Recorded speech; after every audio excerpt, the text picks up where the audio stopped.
I'm Ginger Stocky with Jay Williams and Aaron Cluley, my wonderful friends who are all in very different stages of life and know the importance of having honest, loving women around you.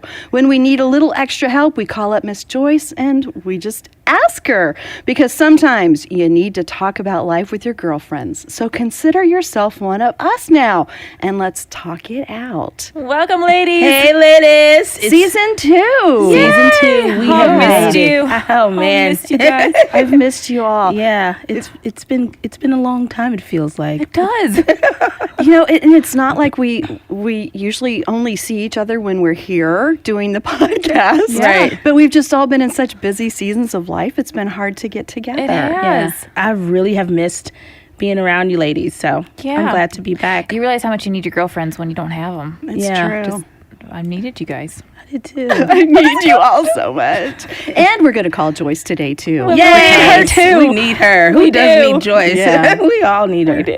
Well, what we are kicking off this season with is such a great thing to talk about for anyone. We're talking about change in life and how to navigate it, how to get through it, Yeah. and how to make it something that you may enjoy. Yeah. Yeah. Bring success to your life. Yeah, that's just what we're dealing with now, even. Like Yeah. the change Right. of, we were so accustomed to being with each other so much, then, you know, just Yeah. not just having that change. That's a quick change that's like, you have to adjust to change all the time. Always. So this is super Always. helpful.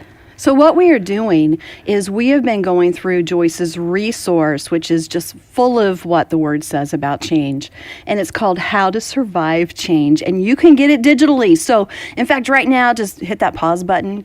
Go to joycemeyer.org/talkitout. Then come back. And we'll be right here waiting for you. We'll just be waiting. We'll be here.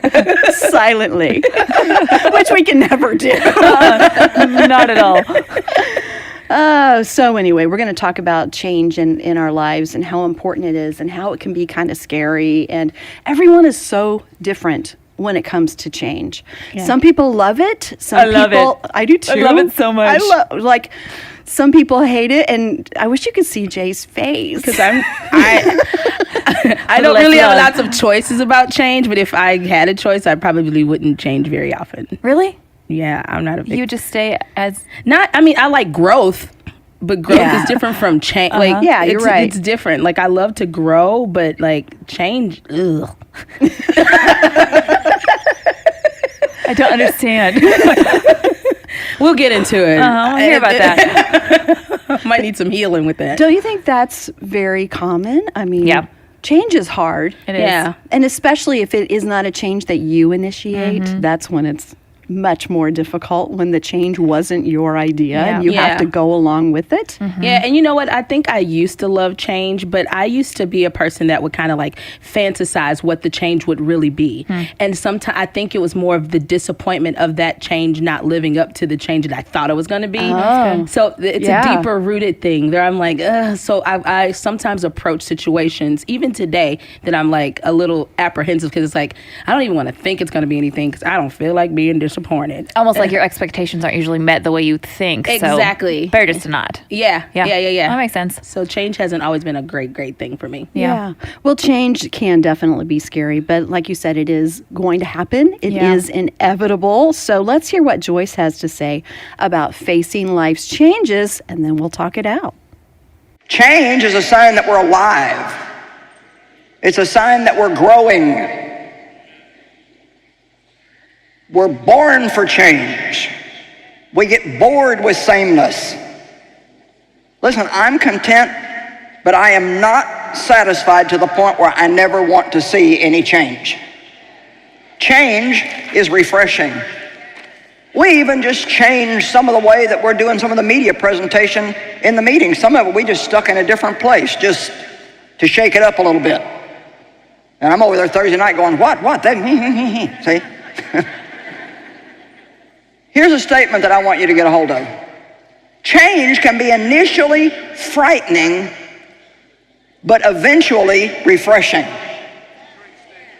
Come on now. Change can be initially frightening, but eventually refreshing. Here's a good example. I got to the point in the ministry where I felt like I just couldn't work as hard as I was. And in particular, I really needed to get rid of a lot of the office work and just really give myself to the spiritual part of the work that God has called me to do, writing and teaching and preaching and studying and praying and things like that, and not, hiring and managing several hundred people and doing all the correcting and all the stuff that goes on with running an office. And so our son, Dan, was working for us, and we really felt like that he would be right to be put in the position of CEO. But he's kind of like me. When he takes over, he takes over. And so he started wanting to make changes, and he was making changes, and I was like, didn't want to change anything. So you see, a lot of times we want to get rid of pressure, but we don't want to give up anything. Or we want to give somebody a job to do, but no authority. Come on, did you hear me? We want to give them a workload, but no authority. You can't create something that I don't like. And so it took a while for me to get from being upset and frightened to being refreshed. Now I love it. I've worked through it. And now I don't have to be there day in and day out. I don't have to be in a 4-day meeting about what kind of computer program we're going to get next. There's so many things now that I don't have to do that somebody else is more highly anointed to do than I am. But I'm telling you, in the beginning, it was scary to let some of it go. So Jay, let's start with you. What do you think? Because a lot of those things that Joyce was talking about, we've all faced, right? Yeah. And change is a big adjustment. Yeah. So I think it's easy to think about people, some who are more resistant to change, and some who are probably too insistent. That maybe that's me. But tell me about some of the changes in your life. And so this is one of the things that with Joyce, I always find myself feeling like, that is who I will be. Like the way that she thinks, because even with her saying the line about it initially being frightening, but eventually refreshing, my change, the biggest change that I was thinking about was the change from me being at my father's church for all of my life. And then even after I got married, my husband and I both served in the ministry. We were basically on staff at church, and eventually leaving my father's church. That's a big change. That's a big step. That was the hardest thing. So if you're a pastor's kid out there, just know, I know what that feels like. Yeah. It's not the easiest thing to feel like you're not just abandoning the church, because the church is a family in itself. You don't want to leave a church, and a lot of times you're like, I'm going to be here forever. And I really thought that I would be, but then on top of that, it was my family, my blood family, and that's security. Yeah, it was security. It's who, and I had a whole lot of misconceptions of, when I was talking to God, I would seek counsel, but I was seeking counsel from my family, and then, so it was kind of intertwined with my relationship with God. So I was like, do I even believe in God now that I'm leaving? It was just a lot of things internally that it was just difficult. And so you needed that though I needed process all those things. I know that I would not be the woman that I am today if I had not made that change. Now, that change was over probably about 10 or 15 years ago now. But it was a huge tear in my family. My father was that the hardest part? That was one of the hardest parts, because my entire family went there, and it seemed like I was like the prodigal. Even though I was following God, my husband and I believed that it was God, and we knew it was God, and clearly it was. Years later, it was.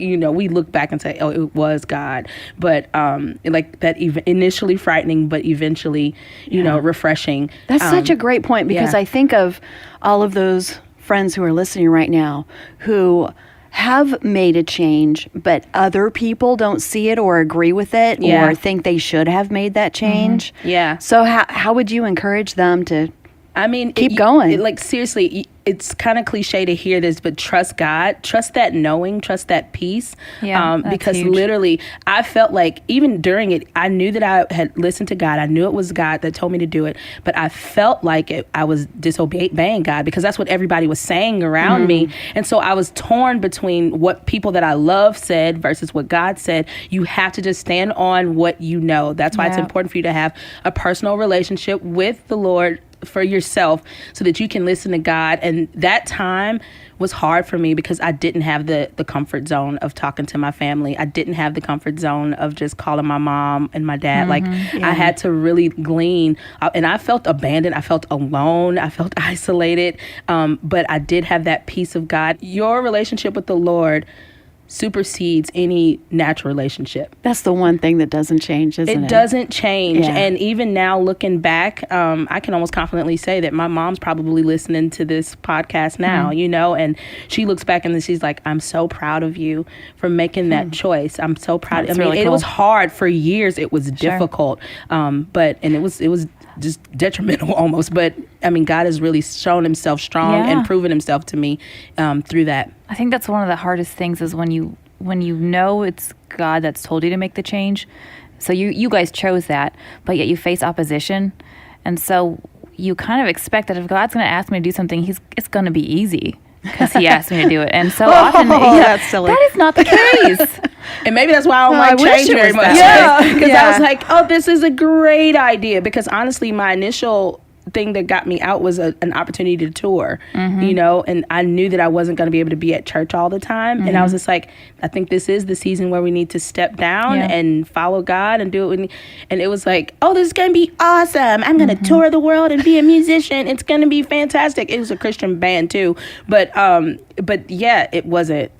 I spent a lot of time on the road crying because I just wanted to talk to my family about the experiences I was having. It was just, I couldn't. And so it's not always easy. And maybe that's why even today I'm like, I don't like change. Well, because I mean, it's hard. It triggered a hard time of my life, you know? Yeah. Yeah. But hold on, you'll end up in the right place. You'll end up like, I Yeah. wouldn't even be here. You know, like I wouldn't be able to be talking to you guys. I wasn't really listening to things like Joyce Meyer. I wasn't exposed to, you know, different ministries, like the place even where I'm at now. I didn't even know that world existed because I was so tied into where I was, which was good for that season. Like, but now I feel like, you know, Jasmine and Aladdin, a whole new world. A whole new world. I knew you were going to sing it. But I wouldn't have you guys as friends even if I didn't. And that would be sad. That would That would be be so awful. That'd be the saddest part of all. sad, you know. So, so you eventually get refreshed by the fact that you trusted God and obeyed Him and made that step.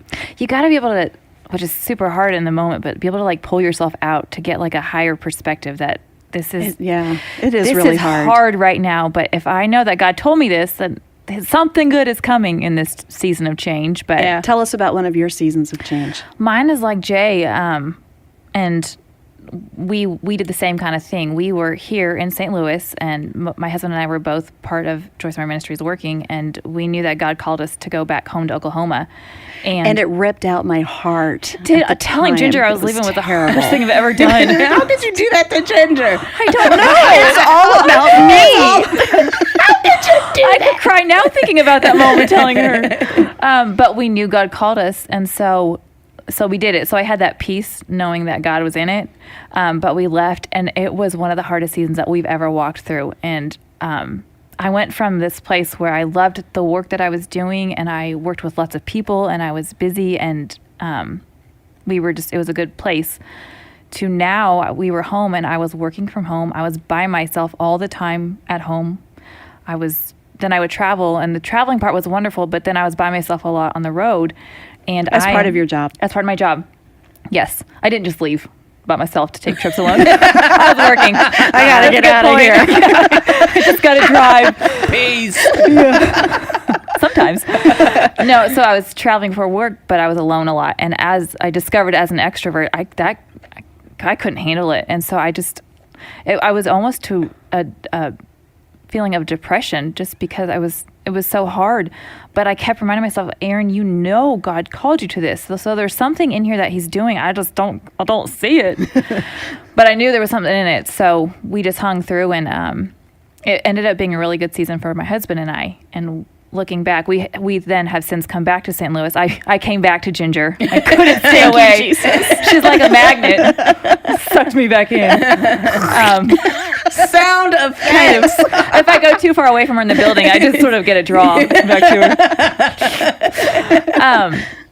But during those 2 years that we were gone, it's like I knew that there was a reason for this season, and I knew that we were listening to God, but we could see none of that, and it was hard. But looking back is looking back is so different, and I can see God's hand on all of it. Like, I needed to go there to grow as a person. Me and my husband needed to grow as a couple. It was good for our family. Yeah. Now we are different people coming back, stronger to tackle whatever he has for us here. But had we skipped the hard part, we would have missed all that. Yeah. Well, change can be so difficult in a lot of different ways, and especially the ones that challenge our trust and our faith, those things that you're talking about. So let's hear what Joyce has to say about those changes that really make you question life. Yeah. Now, during change, when God is dealing with us and working in us and working on us, emotions are very undependable during those times. That's not a good time to make a serious decision. And if you don't believe me, just talk to a woman that is in the change. Don't you think it's interesting that that's what the world calls it? Well, I can't help it. I'm in the change. Oh yeah, listen, men go through one too. But different things happen to them. They start going to the tanning spa. They want to buy a sports car, and I don't wanting some new facial hair or something, you know, they like trying to look young again. And women just go crazy. You haven't lived till you're in the car with a woman who's a little bit upset already and has a hot flash.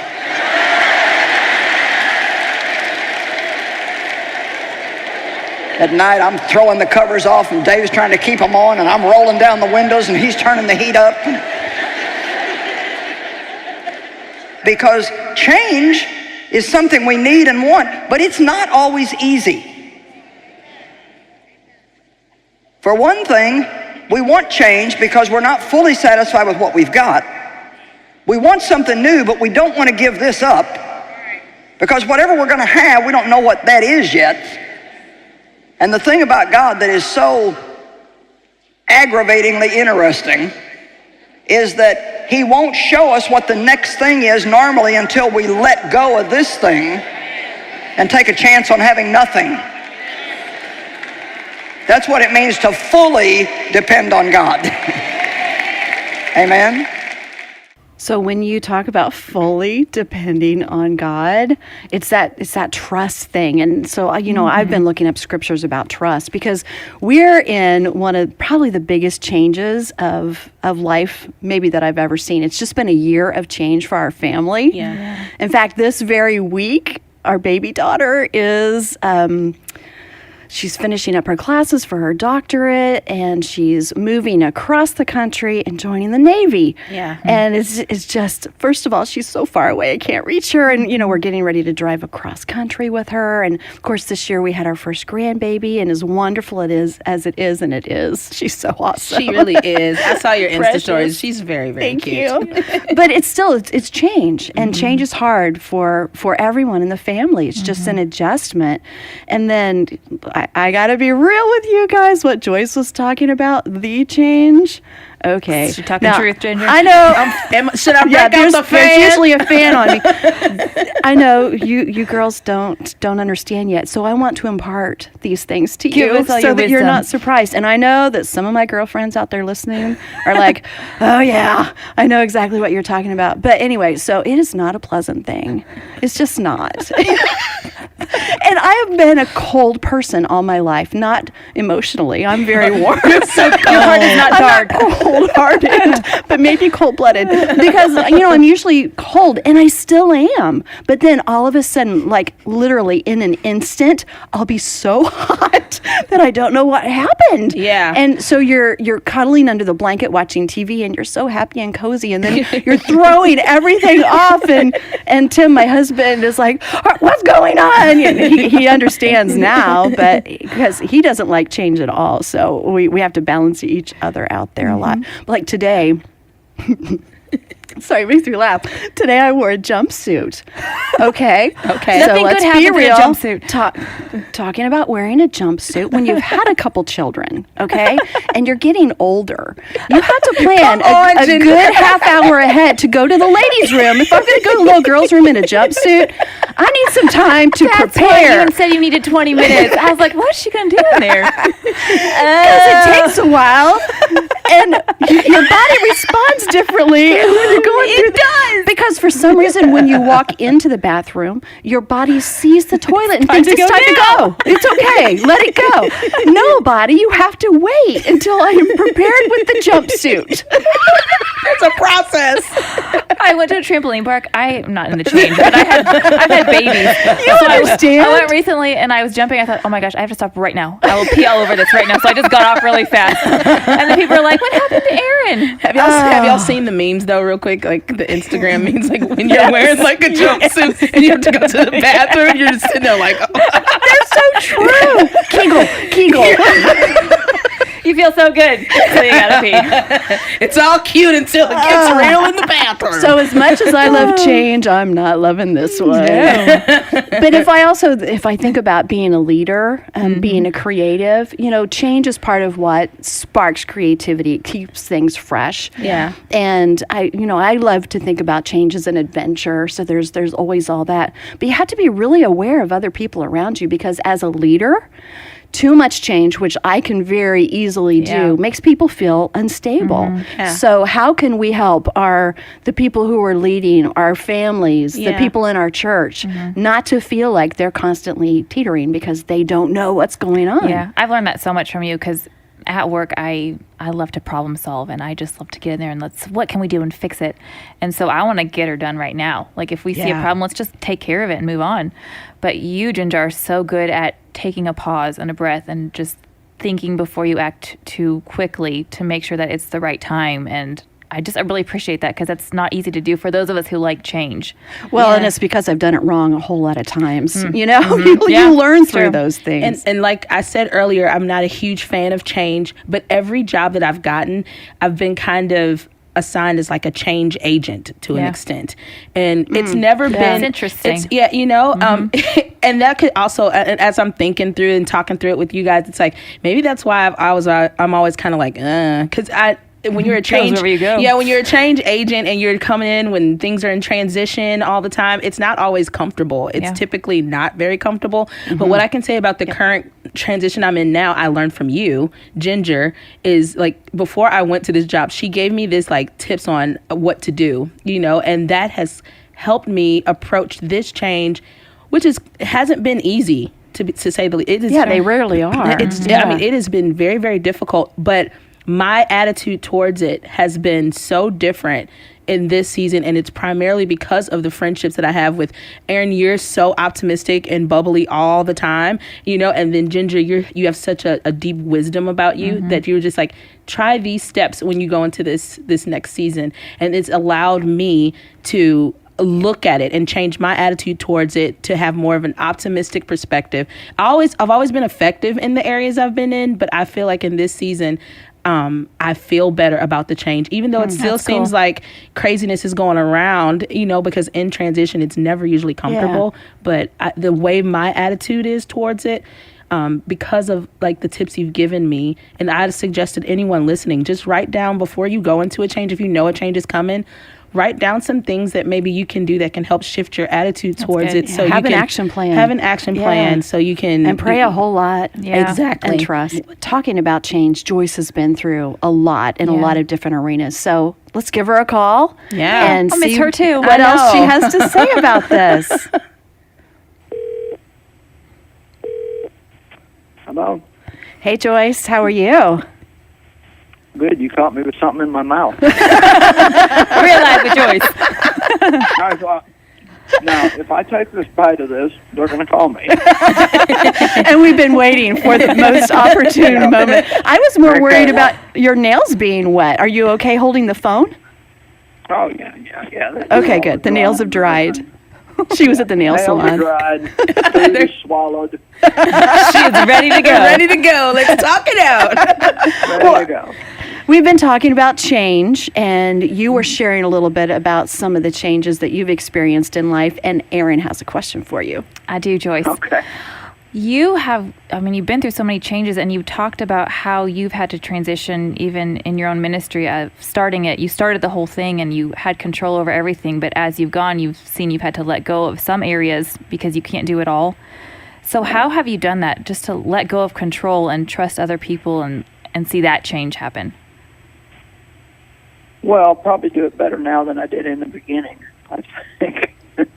I think when you've been a strong leader and you start trying to to let go of things, you probably start by wanting other people to do the work, but you don't necessarily want to give them the authority to do the work. Yep. And so the first thing you have to learn, I think, as a leader, when you're letting go of things, is that whoever takes the place of doing whatever you were doing, they're not going to do it exactly the way you did. But the good thing is if you let them shine, they'll do better than you. I just said this past weekend that there was a time when I was preaching at Lakewood Church, and I said there was a time when I did everything at the ministry. I mean, I even remember going to get the mail. And but I said, now I actually could not run the office. Dave and I couldn't, because we don't know enough of the technology that runs everything today to keep it going right, which it's the nature of things. It's the way that things are. You know, you do certain things at certain times in your life. I love what Ecclesiastes says, that for everything there's a season. But a season means that it's not going to last forever. It's going to change. Mm-hmm. What is your advice for someone who's in a season of change right now that they didn't choose for themselves? Something that, maybe they're not even thrilled with, but it's where they are. How do you navigate that? Well, the best thing that I ever heard that helped me with that is, if something is changing that you don't want to change, but you can't do anything about it, and you're involved in it, the first thing you need to do is change your mind about the change. Mm-hmm. Let's just say that something changes on your job. And, maybe somebody new is coming in and buying out the company, and they're going to do things differently than the way they've done them in the past, and you don't like it. You don't like the changes. So you only have two options. You can be miserable, be mad, be upset, gossip, start all kinds of strife, or you can change your mind and say, well, this is going to change, and so I'm going to change my mind about it and just believe it's going to be good. Yeah, change your perspective. You have to change your perspective about it, because when we're resisting things that are not going to go away, no matter how much we resist them, it really only hurts us. But change is something that, change is easier for some people than others. I'm probably not as adversely opposed to it as some people are. But I remember the day I was talking to Dave the other day about the last time that I said something about, we might not live in the house we're in forever. And he's like, oh, no, I love it here. I don't want to move. I love this view. And I said, do you remember the last place we lived when I suggested that we move? You said, oh, I love it here. I love this view. And now you like this view better than you did that view. Yeah. So a lot of times when we refuse to change, we're actually cutting ourselves off from blessings that we could have. That's a statement for someone right now. It is. That's good. Yeah. Yeah, Joyce, I have a question for you. Like, I know Aaron asked about when you made the change with the ministry. is there a way that you can just encourage people about how freeing it is? Yeah. Once you do let it go, like the opposite, the next, control thing. Yeah, the control thing. Then how much freedom you get? Like, I'm with a bunch of people right now that are in transitions that are that were resistant at first, but now they're realizing, wow, I have more time. Like I can do things. Right. Like, do you mind talking about the other side of letting that control go, the freedom side of it? Yeah, I think the way that I talk about it is there's a difference in what I can do and what I'm called to do. And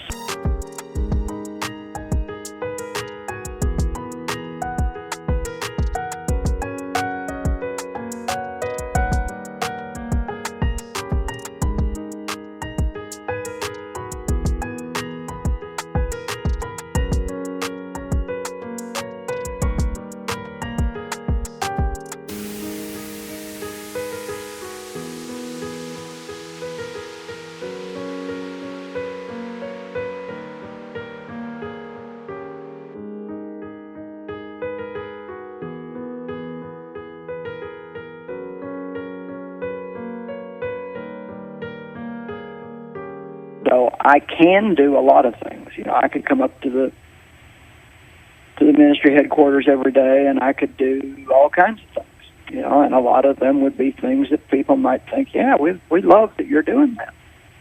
But it's not what I'm the best at.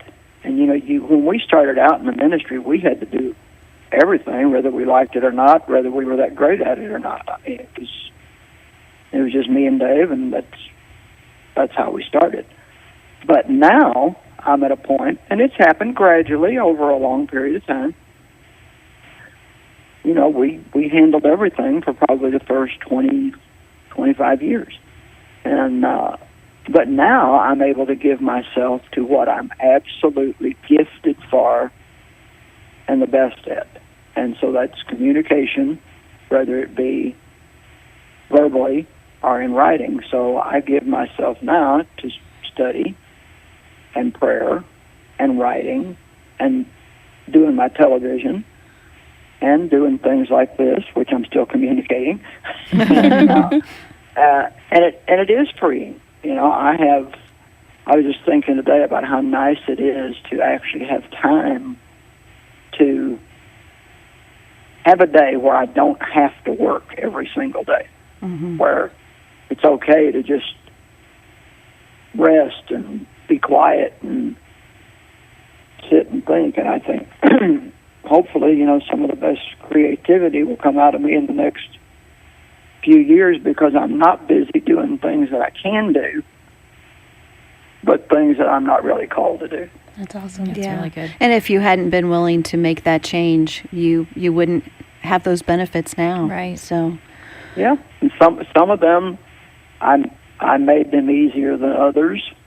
The last go around, I actually should have let go of some things before I did, but I was persistent in doing them, and I ended up getting sick and didn't have much choice. And so a lot of people just, because they don't know how to let go of things, they do end up hurting their health because they won't let anybody else in the world help them do anything. And God really intended for us to need each other. That's why we all have different gifts and different skill sets.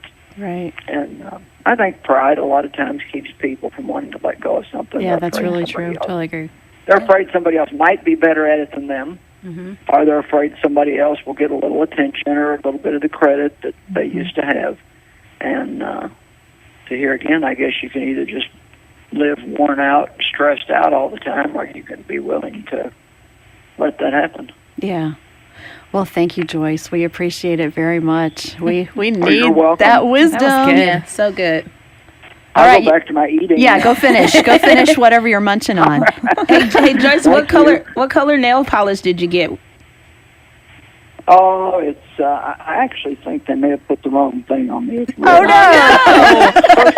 Now that I look at it, it was supposed to have a little bit of purple in it. Well, change is good. Change is good. Yeah, change is good. Right. So see, now I just have to change my mind and say, you know what? That's not what I thought it was, but I have it, so I like it. All right, we'll talk to you later. Love you. Thanks. Love you guys. Bye.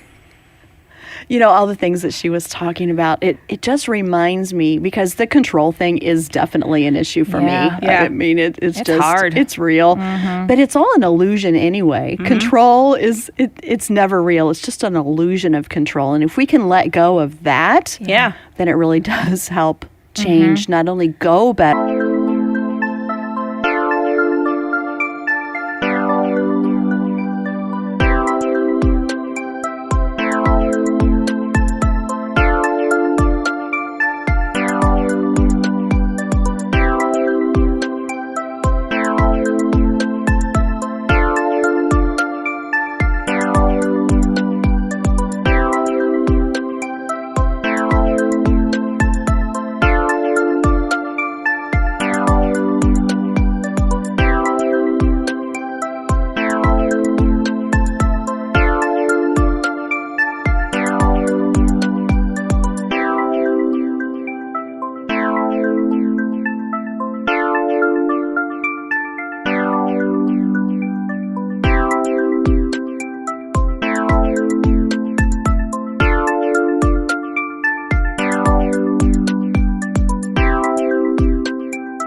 But be more effective, like not only easier for you emotionally to handle it, but the results of the change will be easier too. Yeah, that goes into that whole thing of me saying before about optimism and like I would think that it's going to be that this outcome is going to come of this. That was me trying to control the outcome, you know? So the more that I relinquish control, trust the Lord, let go, and just go for the ride and trust that God will order your stuff. Let it go.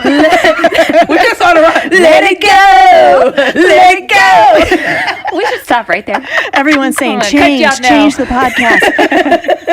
Well, we've been talking about with change, again, you can hear more about this from Joyce. She has a teaching called How to Survive Change. It's a good title. It's available digitally. So go to joycemeyer.org/talkitout.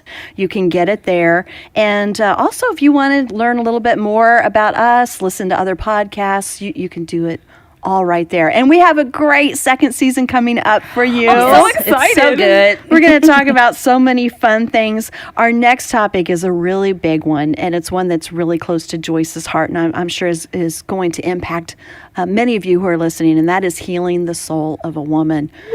Yeah, it's a big one. It's a big one. But it's so important, and it's not only about lives changing and hearts being healed, but it's just about the daily stress and the things that wear on us. So don't feel like it won't apply to you. Yeah. It will apply to It everyone. applies to everyone. Yeah, who's listening. I think that's a really good note just going into next week, that even if you feel like you don't have something some major story of something that's happened to you, we all have things that have happened in our daily lives that have affected who we are as women. So we all got stuff we need Jesus to work on. Very definitely. Yeah. And if you go to joycemeyer.org/podcast, you can see where you can get that book that we'll be talking about for the next few weeks also. And then after that, we're going to talk about relationships. So we're going to talk about friendships and marriage, and it should be real and down and dirty. Down and dirty.